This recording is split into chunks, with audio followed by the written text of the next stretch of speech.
Welcome back to another episode of Tractor Roy. My name is Trent. We're going to be working on getting some of these tractors going, moved out, get them ready for the parade this weekend. I think this year we're going to be taking the Farmall M. It's finished other than a coat of paint and some decals, so it'll look good enough in the parade. I don't remember what year that is. Maybe like is it a 50? 51? And then we're going to take this 1950 Farmall C. We're going to take my 39 or 40, I haven't looked at the serial number in a while, Farmall B. What else? We got that Farmall A that's sitting right here, that 40. It's usually right here, but it's up there. I got the Farmall 240 and my 36 John Deere B. We're going to see if we can get all these things taken care of. The A, the C, the M, and the B run pretty decent. That 240 should run good. It just needs a little bit of help, but it'll run good enough for a parade tractor. And that 36 John Deere B, I had a cracked float on the carburetor, and I'm pretty sure I replaced it, but I can't find the receipt for it, and I can't find the float. And I'm positive that I ordered it. Since I can't find the float, then it should be in there. So we're going to see if we can get that thing going first. I don't know if everybody's going to ride them, but we're at least going to bring them and have them ready.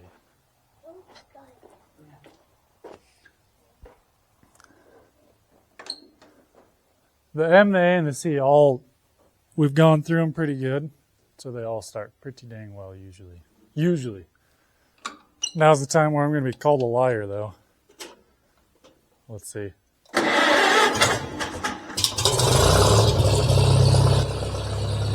Oh, yeah.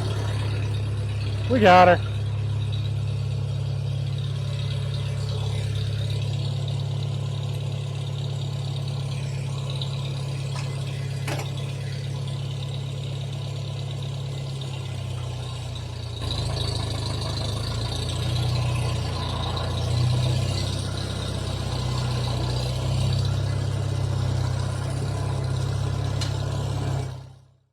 Now Brady's going to start the Farmall C.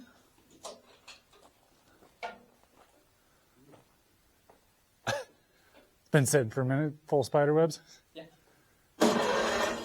Just turn on the ignition. Clear prop.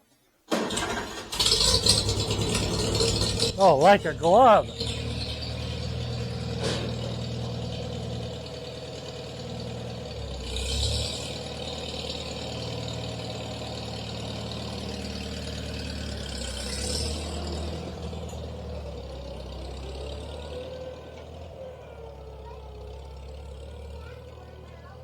Okay, now I guess we're going to take the four-wheeler out that's also Farmall red. That's kind of cool. Didn't realize that. We're not taking this one in the parade. It just happens to be in the way.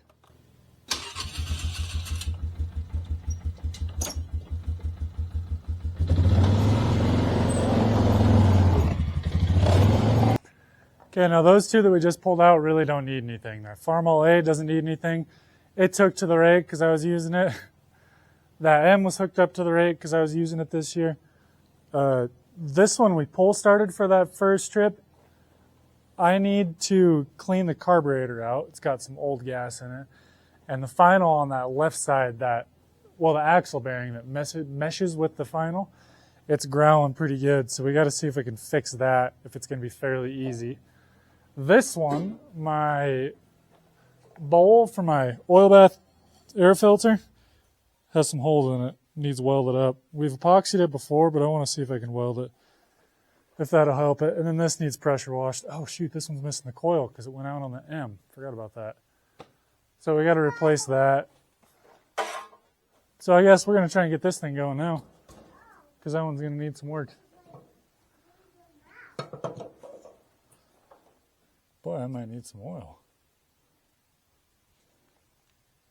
Oh, we all will. Okay.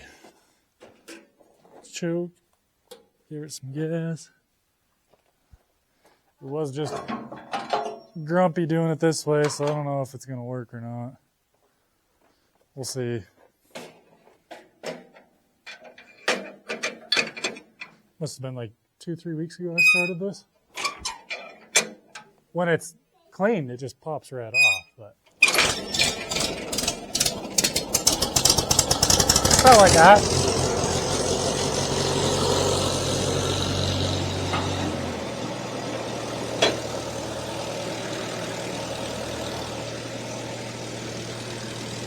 Oh. Hope it fits.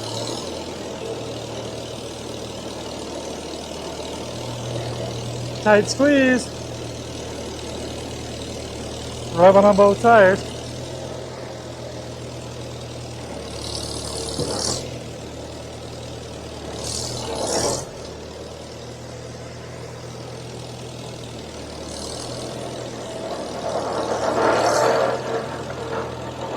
You know, we really should have lined those up from biggest to smallest. Oh well. Okay, now I got to try and find a coil for this 240. I don't remember where they are.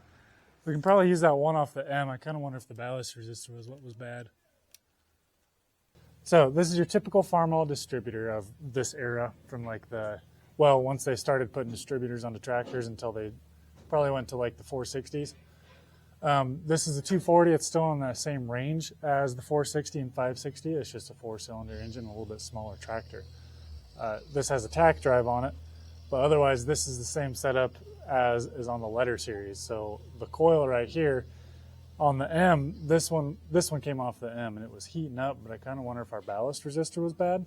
So I have all these set up as 12 volt, and you can use the original 6 volt coil just with a ballast resistor, which is up here kind of tucked out of the way. But if you run it off of 6 volt or off of 12 volts without that resistor, then these things will start to heat up after a while. I think I ran that M for maybe an hour and then it just died, wouldn't start.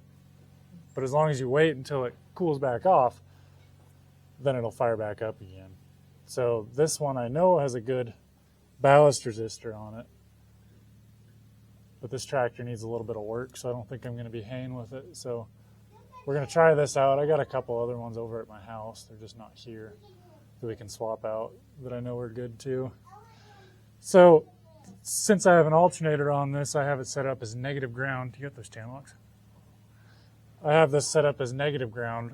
From the factory, it was positive ground. So you would come off your battery, which is this lead here, to the negative side, and then the positive would come to your ground. That's from the factory. Now, since I switched this to an alternator's like negative ground. Comes off the ballast resistor, which the battery feeds the ballast resistor. Now it goes to the positive side of the coil, and then off the negative side of the coil goes to the points, or this is our path to ground. I've done videos on that before, on how these distributors kind of work. You know, the points distributors, it's just a switch turning on and off the ground. The path to ground. It's not technically a ground because it's a vehicle, but it's easiest to call it a ground. So we just have to hook up those two wires. I have to pop on my coil that goes to our distribution cap on our distributor. And then I'll probably just leave that alone. That was tight enough, it'll stay on there. So that should be taken care of, and this thing should fire up once we get a battery stuck in it. You can kind of see our oil filter here. Just about every seal on this thing leaks and needs a good once over. Okay, this thing hasn't been started in a while. I got gas on. We got that coil hooked up. We've got a battery that just came off the trickle charger, right? Okay, we took the one out of that one because it doesn't get used. So let's see. That one's the choke. A little stiff. Out of gear. Let's see. Clear prop.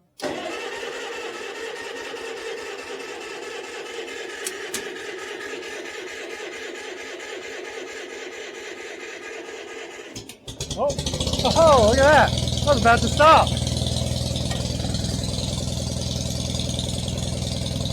We got good oil pressure still. It just all leaks out. Wow, I'm kind of impressed with this thing.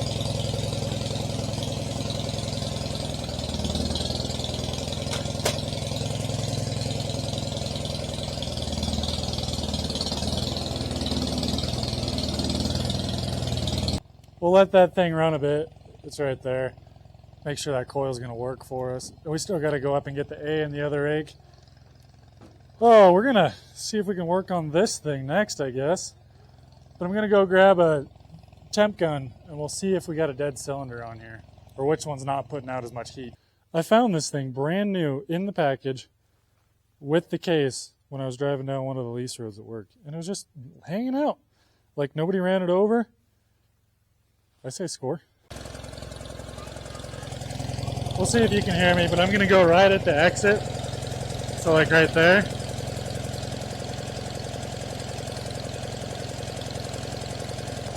Okay, that's 375.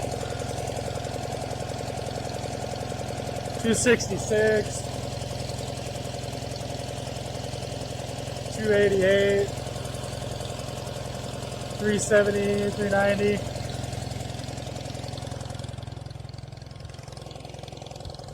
See if I can get you out of the wind. So let's see, the front and the rear were the same at about 380, and the middle two were the same at about 280, which probably makes sense, but that could be that the middle two are the ones that aren't quite running right. Don't really know for sure, other than if we had one that was bad, like if we had a bent push rod or a spark plug wire was off, we would see one of these drastically lower at like 100 degrees, and the other ones were close to 4 like that. So that doesn't really tell us much, other than it is running on all 4, but we probably have a couple that just aren't happy for whatever reason. Well, I didn't video taking apart this carburetor, but not great news. I think I knew that the float was cracked and it had a leak in it, and I swore I ordered a new one, but I did not. I haven't been able to find it, but it's a pretty good crack. It's just so brittle. I don't know what the deal is, if it's just oxidized a whole bunch. But yeah, this thing's just falling apart. There's no help of saving it. So we didn't get to take this thing into the parade this year, but there's always next year, hopefully. So we didn't take this into town for the parade, but we did take the A, the B, the C, the M, and that 240. The 240, kind of a bummer. Somebody left the parking brake on, and when they went to take off, it killed it. And for some reason, it wasn't wanting to start. It was a little bit goofy when we went back to it later, but we did get it fired up. So I think the parking brake was just set, killed it because of that. And then that Farmall B, we're going along, and my sister-in-law was driving it, and I think she had the throttle just not quite far enough forward.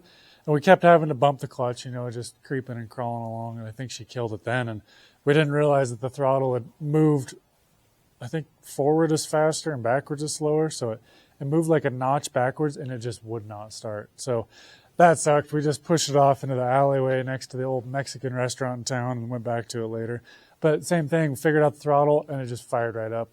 Yeah, I mean, it took a couple of cranks, but now it's running fine. So kind of was a bummer, but we made it like halfway through the parade. Everybody was cheering us on when we were rolling it off when we got going again.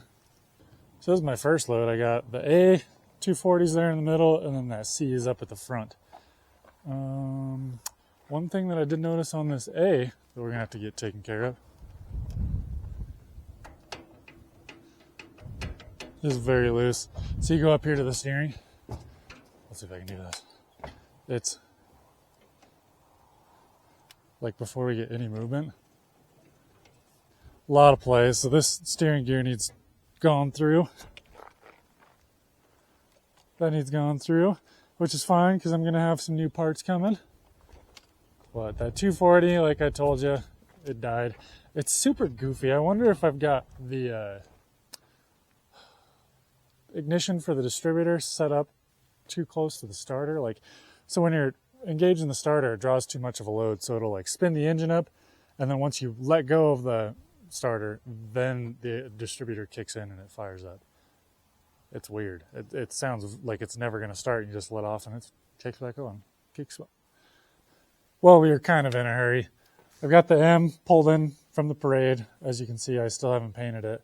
So we got the M pulled in, 240s pulled in, the A's pulled in, the B is right there. I didn't move my John Deere B this year. The C is over there hooked to the rake. I had it pulled out. This year's parade is done. Everything's all packed in here. We're going to get ready for hay season. We're going to use the M a lot, the C a lot, the D17 a lot, which wasn't in the parade. And I'll probably try and use the A and B a little bit, at least on the fields here local to home. The stuff that goes into town will just be the M and the C. They're just more comfortable to drive. I don't know, these aren't bad, but just those smaller tires really makes a big difference. Anyways, if you want to see more of these tractors, throw a comment down below on if we need to do a little special on one. And thanks for watching Tractor Roy. Throw a comment down below, subscribe if you're not. I hope I'll catch you on the next one.